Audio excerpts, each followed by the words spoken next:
Hey everyone, Marty Snider, Dustin Long, and Jeff Burton joining you after William Byron's win at the Atlanta Motor Speedway. You know, Jeff, a lot of fans were saying on social media, maybe the best race of the year. Do you agree with that? And why would that have been the case? Yeah, we even had some saying it was the best race ever. You know, when Atlanta was reconfigured, it was a favorite racetrack by the drivers. Really fun to drive, sliding all over. They got reconfigured and it became like a little Daytona. But now that pavement is starting to wear out. And so it's got the amount, it doesn't have the grip that it had. It still has a lot of grip because of the banking, but the grip level's coming down.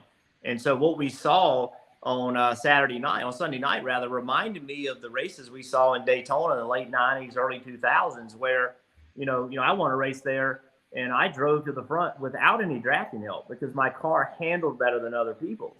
And we're starting to see that happen where drafting matters. We still see packs, but handling is starting to take over. And that creates cars that are sliding around, moving around, creates opportunity for passing.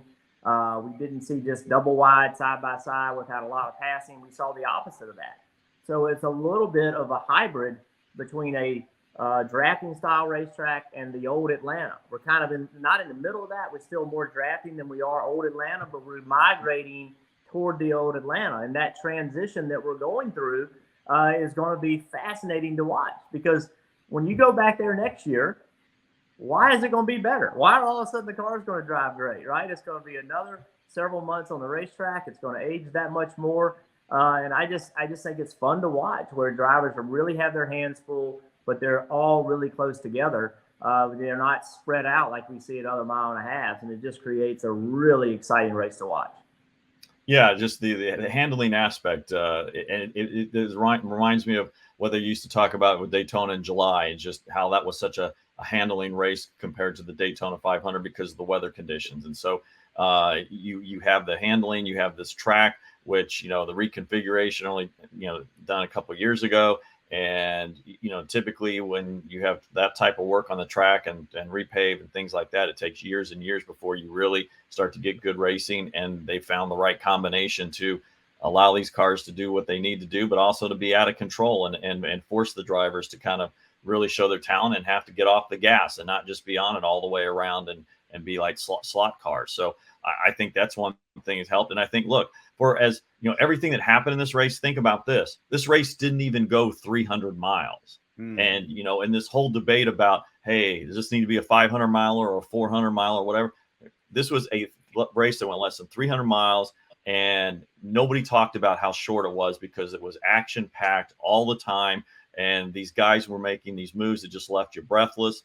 And it was just fun to watch. And look, I'd rather have all my entertainment bunched in, 2.5 hour window than spread out over 3.5 hours. And that's what they gave me Sunday night. Yeah, that's a great point, Dustin. So here's a polarizing topic. Should there be more tracks like Atlanta Motor Speedway? I know Texas has been brought up. Hey, let's make it like Atlanta. I see Jeff shaking his head no. I'll let you go first, though, Dustin.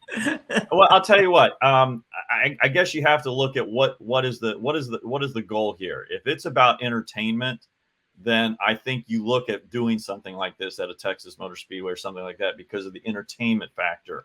And now, obviously, this is still a sport, so it still matters. So from the competitor side, I understand Jeff saying, look, I don't want to be in a pack. I don't want to do these things as a driver. But if I'm in the stands, I like seeing cars move back and forth. I like to see passes. I like to see that it looks like my driver has the opportunity to get up to the front and have a chance to win a race, as opposed to some of these other tracks where maybe my favorite driver isn't in the best equipment and the best I could hope to see him do is 15th. So from a fan perspective, entertainment, I say more. Well, the reason I'm shaking my head violently no is because what makes it special is that it's unique. And if you give me a lot of the same thing every week, it becomes not special anymore. And so Atlanta is going to change. It's going to evolve into something that looks different 3 years from now than it looked last week. And that's part of the specialness of it, is that it is such a unique place right now that we don't know what kind of race we're going to see. And I think what we've done over the years, the mistakes that we have made in the past that we need to learn from, is we say, hey, this is working, so let's do a lot of it. And then it doesn't work. And then you have a lot of it that you're committed to. And so I just think that we have to learn from our previous mistakes and say, hey, I mean, look at the races we've had. Okay, we went to Nashville. That was a great race. If 3 years ago people said we were going to Nashville, remember? You guys remember? Oh, it's going to be single file right on the bottom. It's not going to work. Great race in Nashville. Went to Chicago, something completely different, completely unique. Great race. Went to Atlanta, completely different, unique, great race. Not every race needs to look the same. We're going to New Hampshire this week. The way you win New Hampshire is not the way you won last week. So we have to have unique racetracks that provide different types of racing, and not every race needs to be complete chaos. Some races they just need to be different from each other. And if all we did, if you think about it like this, if all we did was have constant chaos, it would just be normal. It would just be the new normal. So what we need is uniqueness. We need different races on different weekends at different types of the year. We have the point battle that makes it exceptionally exciting.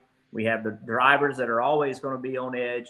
We don't need a lot of the same kind of racetracks. We need variety, and we need to give the drivers the equipment they need to go put on great races. And if we just copy something and go over and over and over, then the uniqueness and specialness of it just goes away. Jeff, real quick before we get out of here, walk me through one thing. The end of the race, NASCAR decided not to go back to green. The rain was coming. It wasn't quite at the racetrack. Help me understand why they made that decision. Well, to be honest, it's a little frustrating, right? We all wanted to see go back green. Like, it's not raining. Like, let's drop the green. And you know, me as a fan and honestly, me as a competitor, if I'm running 16th, I'm like, drop the damn green. Let's go. But you know, we had that incident at Daytona last year. We had some other incidences at New Hampshire, and you know, it caused some wrecks. And a lot of competitors and a lot of fans are like, this is ridiculous. It can't happen again. And NASCAR said, okay, you know what? That's right. It can't happen again. The negative to those decisions is you are proactively going to make some decisions to not start the race when it's not raining. And that is a hard pill to swallow, but you can't have it both ways. You can't find a way to say, oh, it started raining right now, throw the caution, without running the risk of running the cars into weather and having a wreck. If NASCAR is going to prevent that from happening, then they're going to have to make a decision to not go back green or to even throw the yellow before it begins to rain. That's where we are. And so NASCAR decided, hey, we can't send the drivers down into turn one at this racetrack like we did at Daytona. We can't do it like we did at New Hampshire. So we know there's weather in the area and it's very close. We know it's coming. There's not a question of if it's coming. So we're not going to put them in that position, and we're not going back green.